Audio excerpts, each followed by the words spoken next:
What makes a British man sell everything, buy a 4,000-pound house online in a country he's never been to, and swear never to return home again? The breaking point. Why he left the UK. John was 56. He worked as an electrician in the UK, paid his taxes, and thought he'd live an ordinary life until retirement. But everything changed after 2020.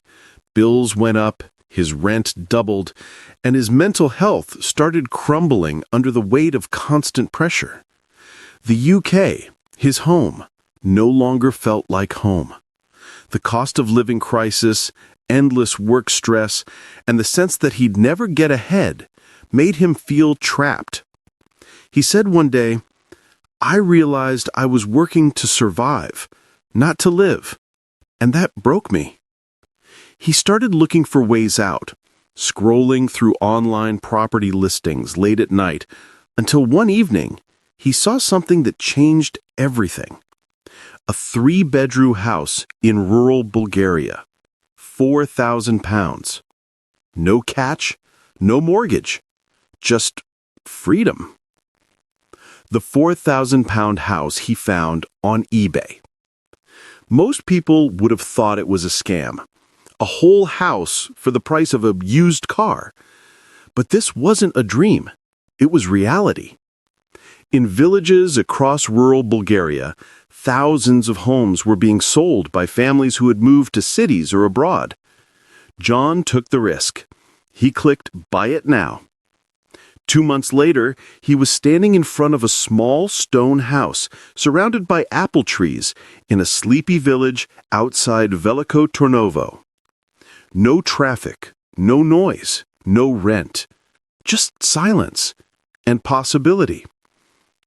The locals couldn't believe a foreigner had come all this way, but for John, it wasn't madness, it was escape. What life in Bulgaria is really like for expats. When John first arrived, it was like stepping into another era. He described the air as clean in a way that almost hurts your lungs. No exhaust fumes, no concrete heat. At first, he struggled. No one spoke English. The local shops closed by 5 p.m., and even simple things like paying bills meant going to the post office with cash. But slowly, something changed.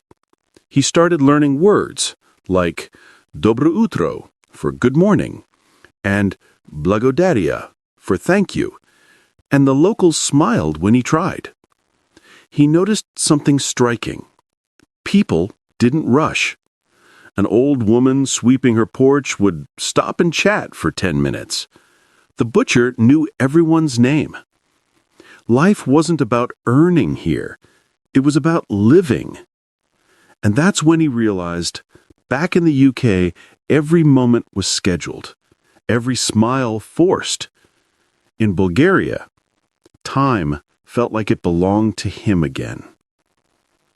The cost of living in Bulgaria wasn't just cheaper.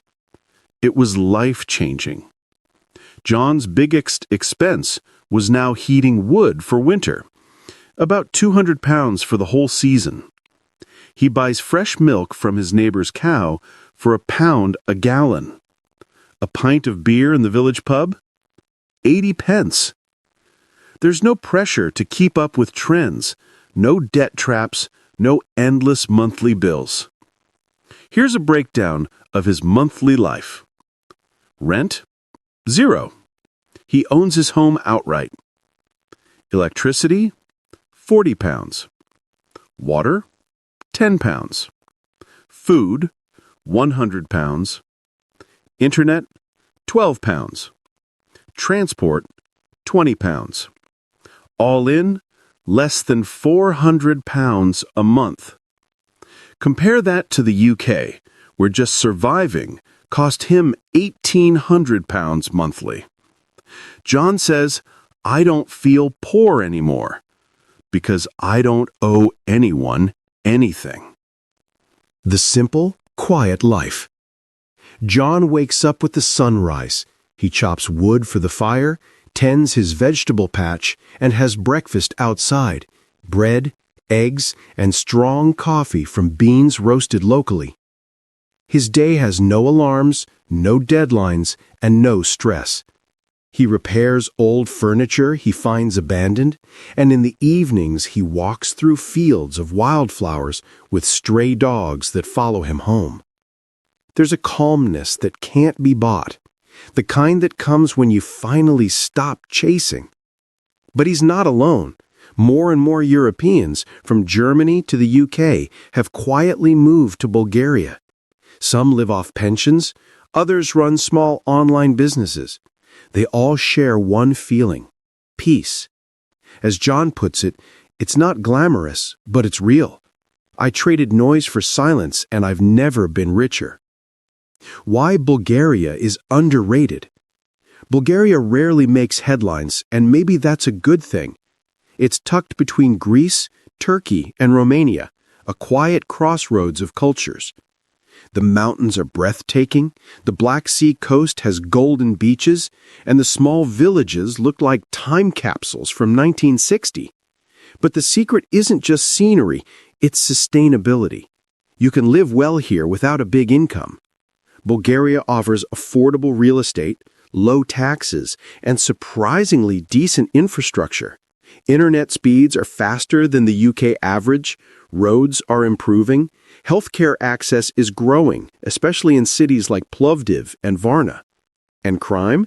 Significantly lower than most Western cities. You can walk at night in small towns without fear. It's a place where people still trust their neighbors, something John hadn't felt since childhood. The challenges. It's not all perfect. But let's be brutally honest, it's not paradise. When winter hits, it's freezing. Power cuts happen, roads get icy. If you're not used to chopping wood or lighting stoves, you'll struggle. Healthcare in rural areas can be limited. If you get sick, the nearest hospital might be an hour away. And bureaucracy? Prepare for patience.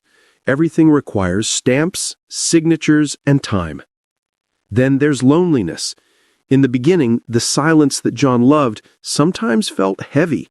He missed conversations, English humor, Sunday pubs.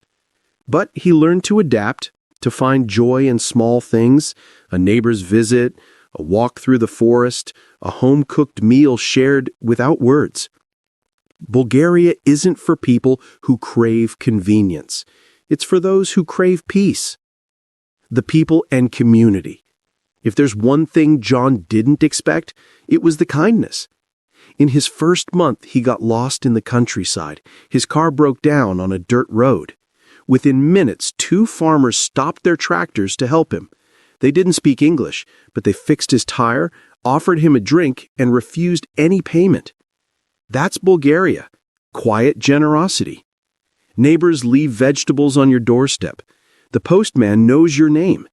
Festivals are filled with laughter and homemade wine.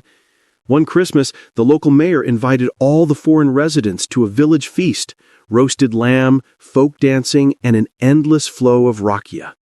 He said it was the first time in years he felt belonging.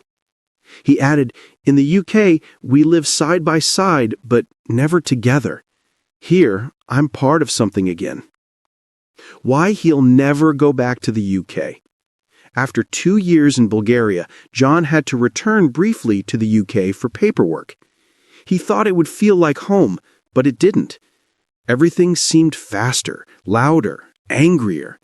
He was shocked by grocery prices, traffic, and how cold people seemed, despite living so close together.